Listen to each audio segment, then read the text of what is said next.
Isang mapagpalang araw muli sa inyong mga Lodi at welcome pong muli dito sa ating kusina mga Lodi. Ito pong video na ito ngayon mga Lodi ay ipakikita ko po sa inyo at titikman po natin yung ating ginadgad na kalabasa o inir-ir na kalabasa sabi sa amin sa Batangas. Susubukan po natin mga Lodi kung ito po talaga ay masarap.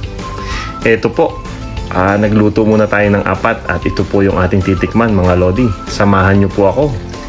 Ipakikita ko po sa inyo kung gaano siya kasarap. Isang simpleng ulam at napakadali pong gawin mga Lodi. Panoorin nyo lang po yung nakaraan kong video at nandun po kung paano siya gawin. Tikman na po natin mga Lodi yung ating ginadgad na kalabasa o inir-ir na kalabasa sa Batangas. Napakasarap po. Muli maraming salamat po sa inyong panonood at kung inyo pong naibigan ng ating video, paki-heart at paki-share na rin po. Sana po ako inyong patuloy na suportahan mga Lodi. Ingat po kayo palagi.